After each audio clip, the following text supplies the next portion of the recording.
Broadcasting live from the Business Radio X studios in Atlanta, Georgia, it's time for High Velocity Radio.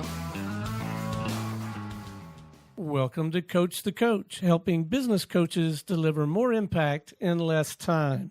If you're a business coach and want to help more people make more money and own your backyard, go to brxteam.com. We are coming live to you on the High Velocity Radio Show and the Business Radio X Network. Lee, this is going to be a fantastic show. Please join me in welcoming to the broadcast executive coach and career strategist, Miss Elizabeth Koraca. How are ya? I'm good, Stone. How are you today? Great, thank you. Well, Elizabeth, before we get too far into things, can you talk a little bit about your practice? How are you serving folks? Sure. Yes. I would be more than happy to. So basically, people usually come to me because they want to excel in their careers. They want to have an effective presentation. They want to give a pitch to people where they're authentic in their pitch, but they also get what they want. They're looking to get a raise, maybe get that job they've always wanted, and maybe even work on their own personal brand. So usually when somebody wants one of those things, they will seek me out. And but you always weren't in the coaching business, right? You were on TV, you were in the media? Yes, I was a television anchor at Reuters Television for many years, and I ran the U.S.-China Business TV news desk there. So I was a television anchor, and I reported on finance and traveled the globe and basically reported from the stock exchanges and interviewing top billionaire investors, CEOs, executives. But I decided to make the transition because I noticed that my favorite part of the job was when I would be, before an interview, chatting with a guest, and if I noticed that they were nervous or nervous or like maybe sweating or anxious about being on air, being able to give them the tips and tools to speak with confidence, to feel better about themselves, and then having them potentially even thank me after the interview was so rewarding. So I realized that I wanted to be able to give people tips and tools so they can speak with confidence and they can feel better about themselves and basically get what they want. So that's why I decided to change industries. But I still do quite a bit of television and radio work, but now as a TV contributor, as a coach expert. Now, when you're working with that executive, or I'm assuming that's where a lot of your work are with business executives that have to speak in the media. Is that a lot of your clients? Yeah, I mean, I have executives or middle manage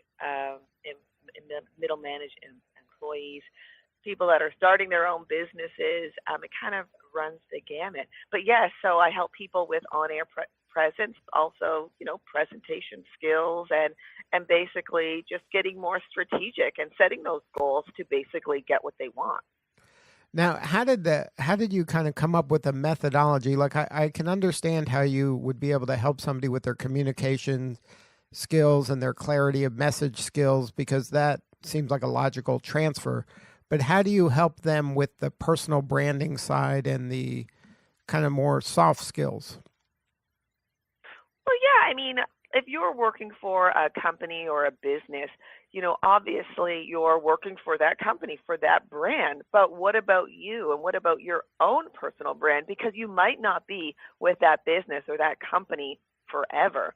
So you want to make sure, like you mentioned, you're developing those soft skills and you're developing your own personal brand, and you're getting out there on social media and posting about potentially a presentation that you've done, or a meeting that's gone well, or something that shows you in a positive light, and even potentially as a leader. Because when you're posting on something like LinkedIn, you're staying relevant and top of mind. Even if it's just an article, people will remember you more because they're seeing your name out there. Now, when you're working with your clients, can you walk me through, like, what's that onboarding? When you start, you begin the relationship, they find you probably through your website or social media, and they say, you know what, Elizabeth, I'm struggling in this area, or my boss yelled at me about this and I have to do a better job. So what does those first kind of sessions look like as we're getting to know each other and you're beginning to help me? Well, yeah, that's a great question. And what I would say is I ask people as we're starting together, what is it that you really want to work on? What is it that's bothering you? Or what is it that you want to do? And which goals do you want to set to get yourself to that next level? So we have that discussion of what it is that they want to do, what it is they're worried about, or what is holding them back from asking for what they want, for asking a client for what they want. Because sometimes we'll tell ourselves a story where, oh, well, maybe I shouldn't ask that because then they won't like me. Or maybe I shouldn't ask that because maybe they won't think I'm a good business person because I'm looking for more sales. Sometimes we tell ourselves these ridiculous stories that hold ourselves back, and we all do it. And I help people get past that, get through that, and help them practice their pitch or their ask ahead of time so they feel comfortable and confident. And the more you do it, the more experience you get with it, the better you are, the more comfortable you are when it's go time or show time. Do you find that people think that they're not smart enough, that they're not kind of qualified enough to do some of these roles, and they do need somebody to help them either inspire them or to believe in them kind of more than they believe in themselves? Yes, I think we all do. I think there's areas in all of our lives or our business lives where we are self-doubting. And I tell people that is normal. That is normal. You're just second-guessing yourself because that may be an area of insecurity for you. Like, for example, I help a lot of people with, presentation, getting up there, or even those one-to-one meetings with someone when the pressure is on. And I tell them, okay, have a bit of a strategy going into the meeting or the presentation. So what is the main point or the main goal of the meeting? Okay, what is it that you need to get out of this? And what is it that you want the person in front of you to get out of it? Then think about the fact that people do not retain the majority of what you tell them. After a few weeks, it's something like 8%. So let's really think about 3 key pointers that you want to hit and get across so they're walking away from the meeting saying, oh, well, this is what I remember. I do remember these 3 things that they mentioned. And then at the end of the day, at the end of the meeting, what is it that you want? You have an opportunity to ask for what you want. What is the call to action? This person is in front of you. You've got their time. You've got their attention. Think about it in advance. Plan it in advance. Write it down in advance that I'm not going to leave this meeting until, I'm able to express this or I'm able to ask this. Do you find that most people don't really look at their career as having kind of a story arc, but they're just kind of reacting to whatever opportunity presents itself at any given moment? I do. I think a lot of people do go through life and do go through their business life, just kind of navigating, just kind of going along and like you mentioned, just kind of taking on whatever comes at them. But you want to have a plan. You want to have a vision for that business life. You want to think about, okay, what is it that I want?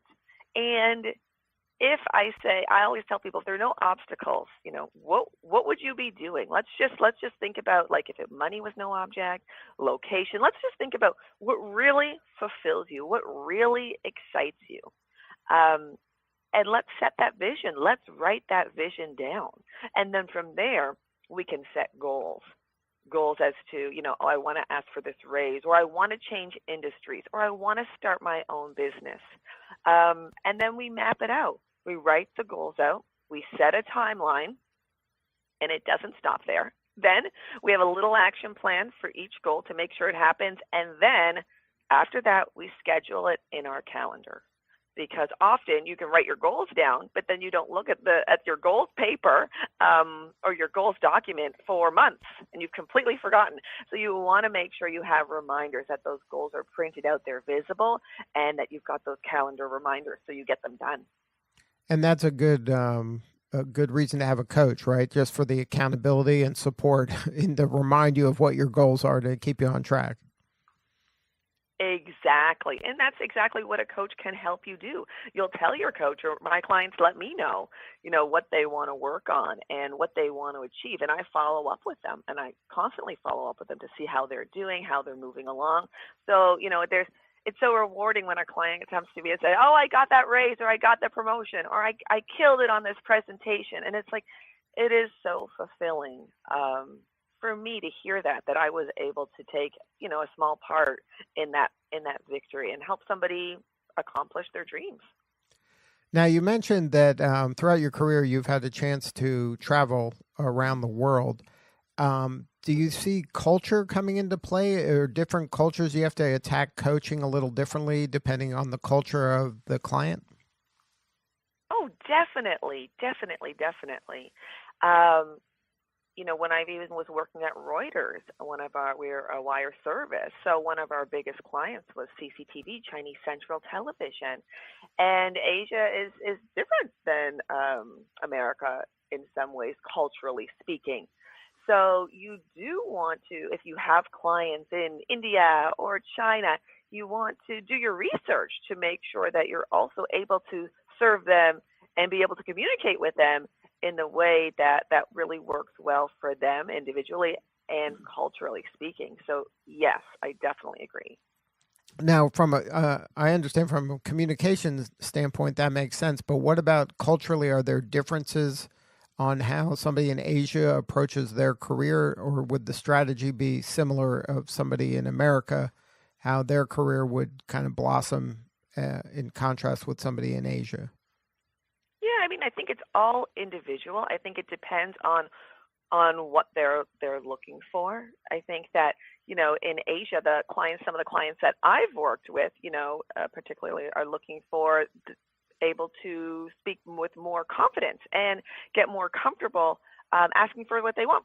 So, for example, potentially there are some areas in Asia where you're kind of taught, some parents teach their kids that, to be a good worker and a good student, you keep your head down, you do your work, you don't ask questions, you don't question authority.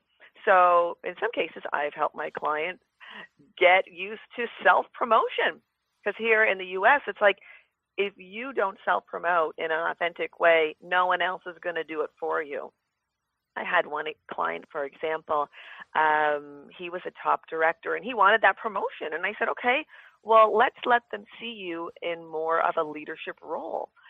What else have you done in your career? And he told me that he was one of the top role in the U.S. Navy, and I had no idea, and I was so impressed.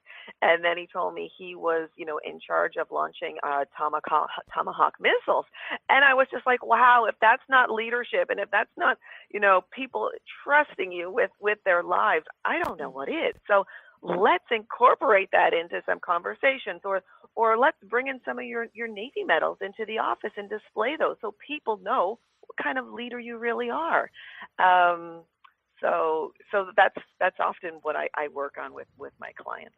Because a lot of the time the client just takes it for granted or downplays it, but to outsiders, it could be something that's super impressive and they don't appreciate it as much as an outsider will.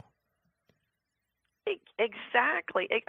The stories that I hear, often what I let people know is when the pressure's on and they're feeling self-doubting or they're second-guessing themselves, let's think about a story, or let's think about a scenario in life where you were really up against the wall and you didn't know if you could pull it off, and you pulled it off and you surprised yourself, but you did it, and it was a great feeling, and you had that feeling of victory. So I encourage my clients to think about that when the stakes are high and you're feeling a little bit self-doubting. And some of the things that I've heard, it's just unbelievable. And I think that sharing some of these stories and remembering the victories you've had yourself really does help with self-esteem and confidence in those moments when we most definitely need it. Right, because when you're feeling down or maybe you're burnt out, to be reminded of some of your successes and having a bunch of data points of being successful, that can kind of revive you and to get you going again. Exactly, exactly. It takes, self-esteem and confidence up to another level, a level where you want it. It puts you in a great state of mind, and you want to be in a good, supportive, concrete state of mind when you really need to be, when it's showtime, when you're in front of people, when you're presenting, when you're in the business world, because we want to deal with people who are confident. We want to buy from somebody that has certainty. People want certainty. People want to buy certainty. If you're just joining us, you're listening to Coach the Coach, helping business coaches deliver more impact in less time. If you're a business coach and want to help more people make more money and own your backyard, go to brxteam.com. Elizabeth Stone Payton here with Business Radio X. One observation and then at least one question. My observation is this. I haven't really even been involved in this conversation, but there's something about your presence.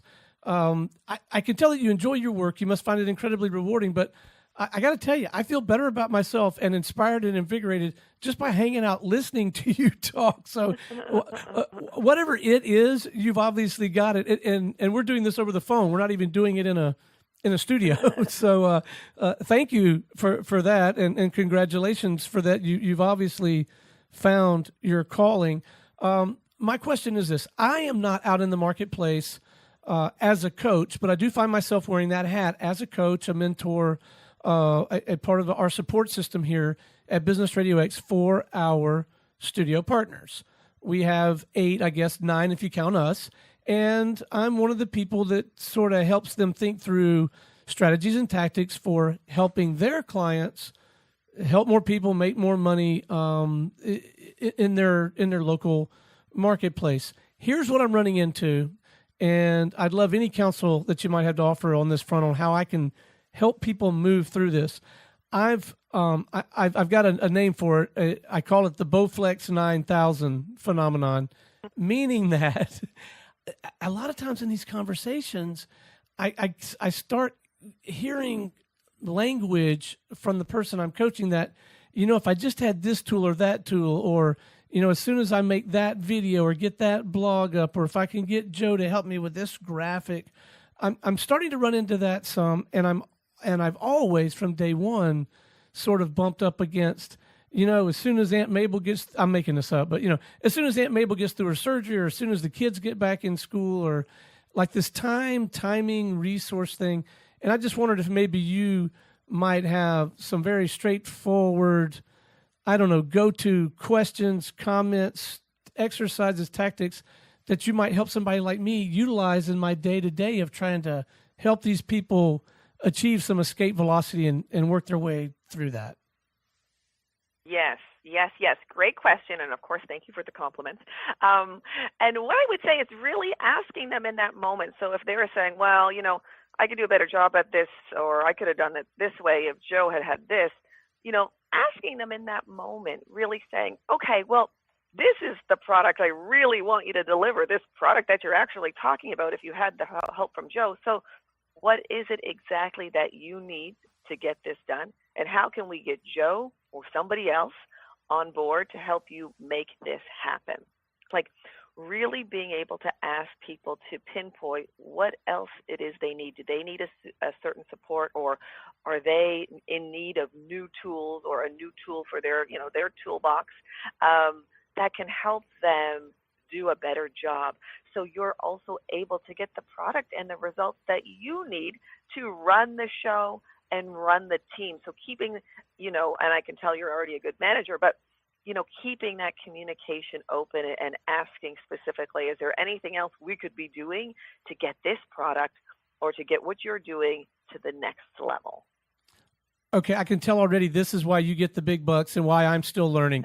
Because what I'm thinking when I'm having this exchange with them, quite candidly, is you don't need that tool. You don't need to wait. And what I hear you saying is, even if maybe you felt that way, you would process the conversation in such a way that if that is the case, you would enable them to self-discover that and or self-discover a path to getting it if they genuinely did need it. Yes, yes, yes. Letting them kind of express themselves, let their voice be heard. And, at that moment, you could be saying, oh, that's great. That's good to know. I really appreciate the feedback. Have you ever tried doing it this way? Or I'd love for you to try it. I'm going to give you a couple recommendations, and maybe you could choose from this new way I'd like to try, because you're already doing it. You obviously know how, and you're doing a good job. But let's put some new tools in your toolbox so you can even feel better about this process or deliver a product you're even more proud of. Good stuff, Elizabeth. Thank you so much for sharing that. In your work, do you do most of your work like this over the phone or virtually, or do you do some of your work in person? I do. I do a lot of my work virtually, teleconference, or even just by regular telephone. Sometimes I'll have clients who will say, oh, I really want to do it by Skype or FaceTime or whatever method they want through teleconferencing. And I'll say, of course. And then I do let them know most clients do end up doing it on the regular telephone or cell phone, but we can do it however you like. And then it usually ends up that way just because it's easy for them and we have that rapport. Sometimes I do meet with clients face to face, or if I'm hired by a corporation or business doing a workshop, obviously I'm right there. Now, since your background is in journalism, do you have journalists as clients, or you work with them to help them with their personal branding or maybe some of their skills, to hone some of their journalistic skills on camera? I do, because I think that it's important as journalists or in any industry that we're always trying to improve. We never really stop learning. And the more tools and tips that you can have, the better off you're going to be. So yes, working with journalists or even people that want to improve their on-camera presence or have an on-camera presence, because sometimes you'll be asked to do something at work through video or on the internet. You want to post a video for your business or for your own personal brand. And let me tell you, it is scary when you're first starting out.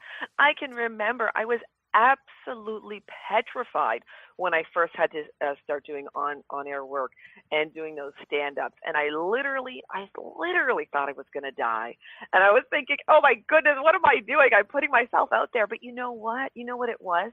I'll tell you what my biggest fear was, and what so many people I work with, their fear is when they think about having to be on camera or having to be up on a stage in front of people. It's the fear of making a mistake. It's the fear of stumbling or flubbing. It's the fear of not being perfect.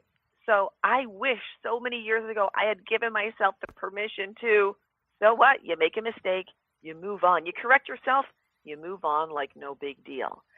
And I wish I had that, because at that point I could have actually exhaled, because that is when I figured that out. That is when my career and being on air really excelled for me, when I let go of having to be perfect. So that is what I advise people in my practice now. You make a mistake, you make a correction, you move on. The best in the business make a little flub here and there. It's no big deal. Now, when you transitioned from journalist to coach, did you join any organization or get any certification? Yes, I did get my coaching certification through the ICF, the International Coach Federation. Obviously, that was very, very important to me. So I did. I went through that process, and it was a great process. And I let people know, if you're interested in coaching, sign up for these programs. And it's funny, sometimes I'll get questions and people will say, oh, was it a couple weeks? I said, no, the program was a year. It was not a couple weeks. And you can do longer programs. There's 2-year programs. So, if you're thinking about, wanting to be a coach and exploring, I definitely recommend doing a program and seeing if it is the right fit. And of course, even before that, before you invest your time and money, talking to people, interviewing people, and asking what their experience is like, the good, the bad, the ugly, the amazing, all of that. So you can really get a good idea if being a coach is for you. Now, before we wrap, I like to ask all of our guests to share one actionable piece of advice to help that young new coach out, to maybe help smooth out their beginning days or eliminate some of their learning curve. Can you share some tips for that new coach to help them kickstart their career get it off on the right foot? Yes, and what I would recommend is practicing asking for what you want. Because some coaches are coming from corporate America where you don't have to get the business yourself. The business is there for you. The marketing team or the sales team gets it for you. But all of a sudden, you're a coach and you're doing it on your own. So get a solid pitch together so people know what you do, but what you bring to the table, how you differentiate yourself from other coaches, what value you can bring, and practice that. Make it short and sweet, right? Less is more. And that's also going to help you when you're pitching yourself or somebody is interested in your services. And when you feel like you're holding back and you're starting to second guess yourself, ask yourself, what have I got to lose? And just go for it. Good stuff, Elizabeth. Thank you so much for sharing your story. If somebody wanted to learn more and have a more substantive conversation with you about your work, what's the best way to get a hold of you? Well, they can reach me by my website. It's www.elizabeth, ElizabethKoraca.com, or any of my social media handles, which is at Elizabeth, Koraca. That's it. That's me. Well, thank you again for sharing your story today. Thank you so much for having me. I had a wonderful time. All right. This is Lee Cantor for Stone Payton. We will see you all next time on Coach the Coach Radio.